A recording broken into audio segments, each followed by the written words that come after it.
Mr. Danielson will be filming us today. So thank you for being here, Bruce. Paul? I was going to say, where's Alicia? He's like dreaming over there. Hattie Abdallah. Here. Lorraine Lindquist. Yes, here. Mark Steinborn. Yes. Ann Nachtigal. Here. Jim Stavinger. Here. Todd Sudley. Here. Pat Lloyd. Okay, great. Next, let's move on to the meeting minutes from the April 10th meeting. Do I have a motion to approve those? Move to approve. Second? Abdallah. Yes. Lindquist. Yes. Steinborn. Yes. Nachtigal. Yes. Stavinger. Yes. Sudley. Yes.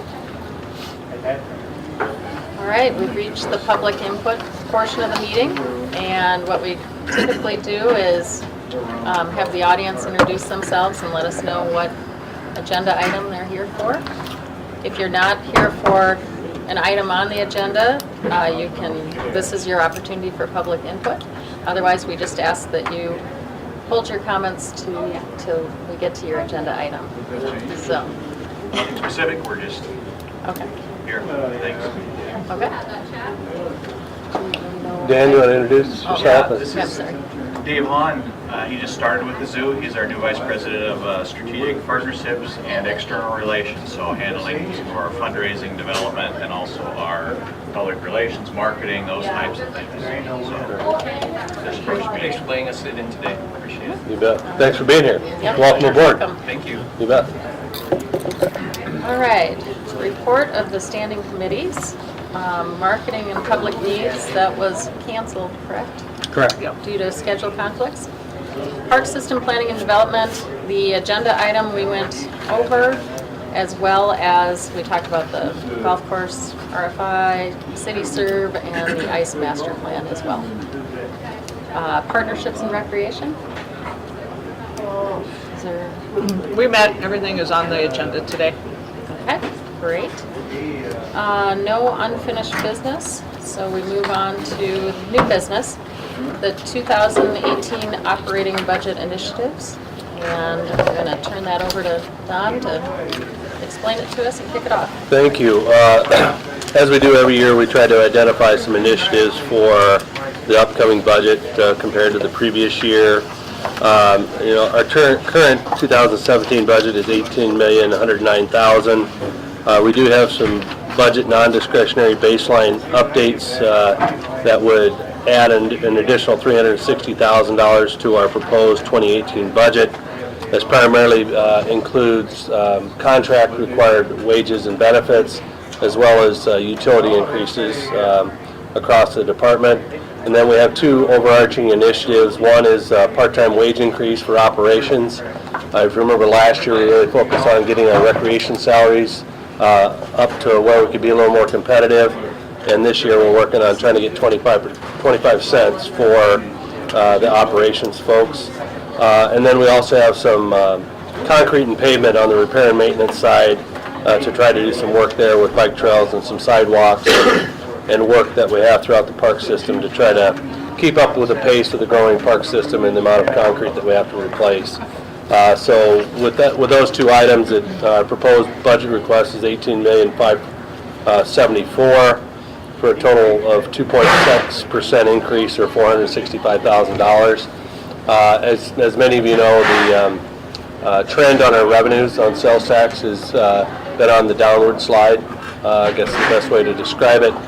They've been in positive territory over the previous year, but certainly the trend is that they are tailing off and not going in the direction we'd like to see them go, obviously. But so it's a pretty austere proposal for the 2018 budget, knowing that we're just trying to maintain what we've got, trying to keep our infrastructure in good condition, and try to keep advancing forward. And hopefully the sales tax will rebound. But until then, it's a pretty bare bones kind of approach to putting the 2018 budget together, realizing that once obviously the Parks and Rec Board weighs in and makes a recommendation to move forward with the initiatives, if that's what you decide to do today, that obviously all the other city departments are involved in balancing the overall city budget. And so there will be, what we often like to say, the only thing we can guarantee you, there will be more changes from what you see now until it ultimately gets adopted. So with that, I'd be glad to answer any questions. So a natural reaction would always, from a business standpoint, would automatically go to your capital expenditures and look there first for opportunity. Is that what the council is going to be doing, or have you guys been asked to do that already? Yeah, we've been asked to do that already. We are looking at the capital program as well, because every time we get a new monthly financial report, we have better information to go on. And so we're continuing, as those revenues decline, obviously it not only affects this year's capital program, but next year's capital program as well. And so we've got contingency plans in place, both on the operations side and on the capital side. And to the extent that we can, we're pulling back on those, because actually from a capital standpoint, it's a little easier just to not do projects. Operations are ongoing, and they continue to. Capital projects are not included in this? No, That's separate than that. Yeah, you've already approved that capital budget, and then now we're just talking about operating. So there's further cuts that even go above and beyond what we discussed so far.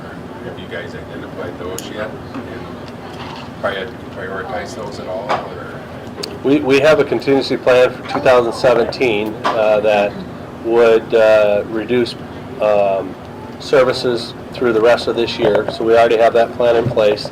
And then in 2018, the more information we have to see how sales tax revenue, because it will ultimately adjust the overall city's projection for what they're going to budget for revenue. And if it continues on a downward trend like it has been, that'll continue to affect these numbers here. Notice that we're actually proposing an increase of 2.6%, but what that increase looks like by the time it actually goes to the city council in that June, July, August time frame could be different. Hopefully the numbers start going the other way and we have some positive news, but so far it's been on a downward trend for the last year or so.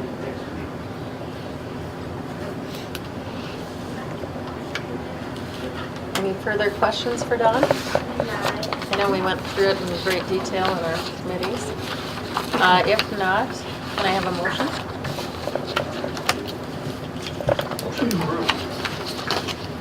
Second.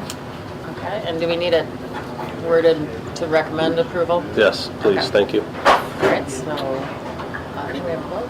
Abdallah, Yes. Lindquist, Yes. Steinborn, Yes. Nachtigal, Yes. Stavinger, Yes. Sunley. Yes. Okay, great. Don, you're on again for the Yeah. director's report. Well, you got this shiny new document in front of you. Thanks to Kelby and Alicia pulling that all together. We've made several changes to our policies and guidelines, and we provide this to all of our staff as well. Here, I've got another copy if you need it. There's one here, too. Oh, okay. But it's a great document to refer to about what you can and can't do in city parks, and it's been a great resource for our staff. And now that we've got that updated, we wanted to get a fresh copy in your hands. And so if you have one of the old ones, you may want to discard the old one so that you don't mix them up. But Kelby and Alicia, that was here at the time, thanks for your efforts on that. And one of the things I'd say about policies and guidelines is that there are some new regulations regarding drones and unmanned aircraft, policies and guidelines and federal regulations that Kelby's leading on our behalf, and also working with the city attorney, because the FAA, I believe, just issued some new regulations that's going to affect the permitting of drones in the area, and Airport Authority and the FAA are involved in that. And so it's a work in progress, the way it sounds. Kelby, anything else to add along those lines? The only thing to add is that as far as we're concerned, it's likely to be an ordinance change from here on. Not exactly sure what we've got in ordinance right now is supportable now with the new federal regulations in place. So the city attorney is, of course, taking the charge on what exactly that ordinance would be. We are likely to issue, through the ordinance, to issue some permits to a couple of commercial vendors here in the next week or so. But outside of that, right now, because of the way the FAA regulations read, if somebody wants to fly a drone over a park, all they have to do is launch it off-site.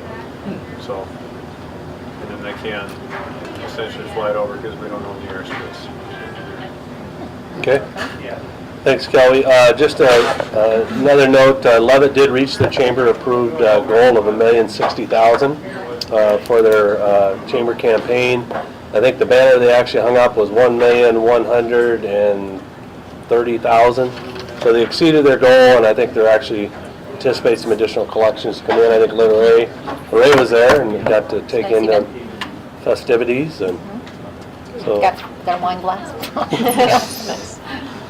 they're off and running. So so that's good. I had questions about the rec manager position. I think it was yesterday was the first day that job was posted. We went through the job description and just kind of updated some things. We thought it needed to be tweaked a little bit, but it's largely the same position. And so that'll be advertised for 3 weeks, and then we'll take those applications and select probably, I don't know, depending on how strong the applicant pool is, maybe 5 folks to interview out of that. And it could be more, but and then we'll whittle that down and try to have the very best person we possibly can to fill Alicia's role and get that position filled, because a lot's going on in recreation.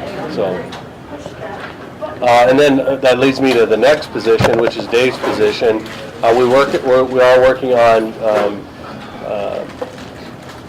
reconfiguring that position and maybe even changing the job title a little bit.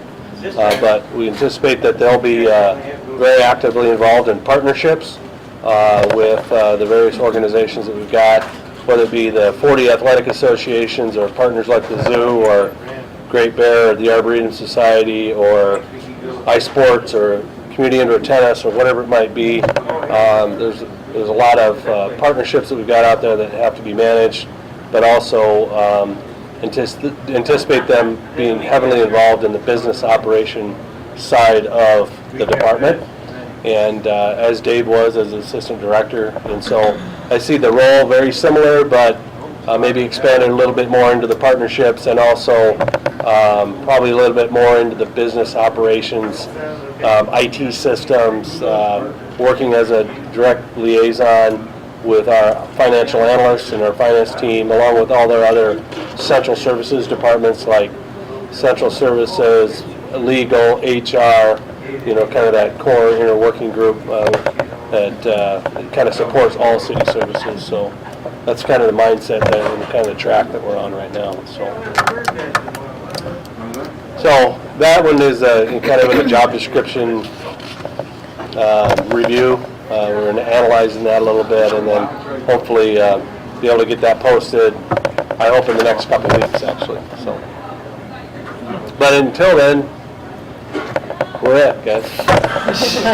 Skeleton crew. Yeah, so it's a couple big losses right at the same time. Yeah. So The Fab Four. yeah, the Fab Four. I hope you're right about the Fab part. And then before I turn it over to Mike to talk about bike trails, I did want to tell you that request for expression of interest on the golf course management services has been out for about 2 weeks now. It closes on Thursday of this week, where golf course operators can express their level of interest in managing the 3 city courses that we have here. It's been 20 years since we last did an RFP. Dakota Golf and combination of Terry Comstock, Dakota Golf have been managing all those years. And we've had some pretty good interest so far from national firms, I tell you that already. And certainly expect the local companies also to vie for that as well. And so we'll see what we get. And then once we get those back, then we'll kind of reassess how we want to structure an RFP, with the idea that, a little later on in the year, we'll actually issue the RFP, and then towards the end of the year, ultimately select a contractor to run our courses for us. So. How long are those contracts usually? Good. With Dakota Golf, we went on 4-year agreements with 4-year extensions. The current agreement that we have with Dakota Golf was for 3 years to get through the renovations out here at Elmwood. I could see, depending on what the offer is, if they're willing to make capital investments, I could see that being a longer term with a maybe a 5 to 7 year term, or potentially up to 10 if it's a major investment. But usually in that 3 to 5 year time frame with an option to renew. That's usually what we do.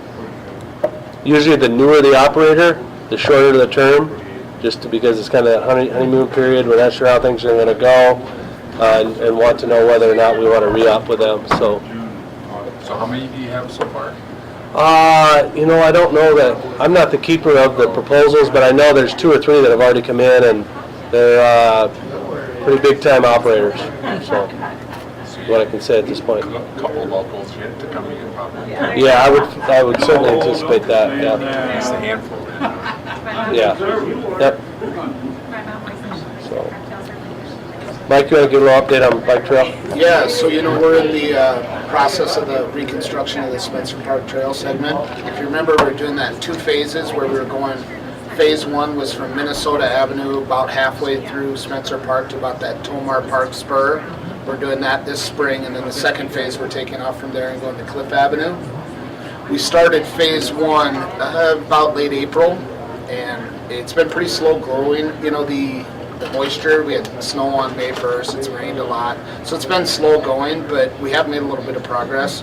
There's a pedestrian bridge that goes over a drainage swale about halfway through phase 1. We've put that new slab down, so we have our bridge in place. We've poured some concrete abutments to that, and we've done a lot of the grading from that bridge back to Minnesota Avenue, and we've actually placed some gravel down there today.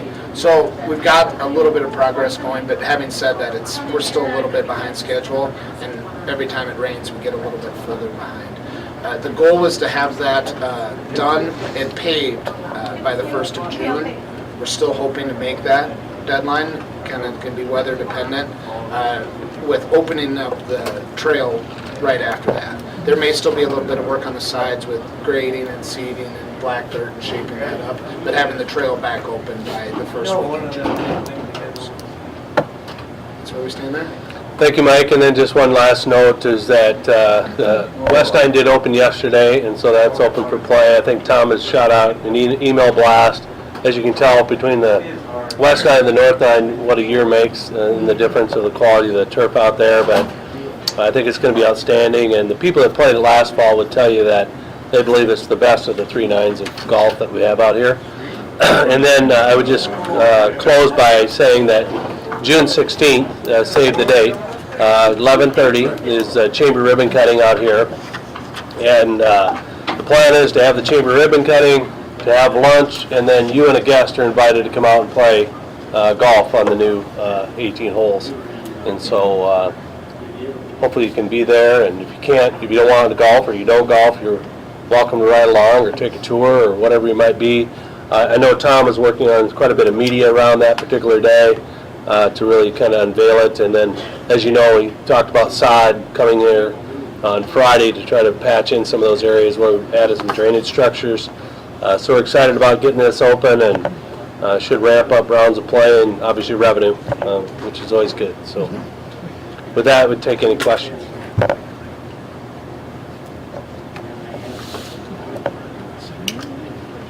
Quiet bunch today. Yeah. Yep.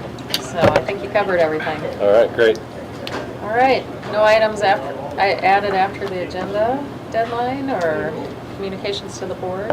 If anybody has anything else to discuss, now is the time. Otherwise, we can adjourn. So, are there any other items? One question with the bike trails. Did you have counters on that area where we're redoing those? I mean, besides fixing it for drainage? There's new counters? Yeah. We're not adding any counters at this point. Okay. There is one counter that's right at the, where the kiosk is located, by the dog park there, which we'll be picking up and putting back in the same location for the project.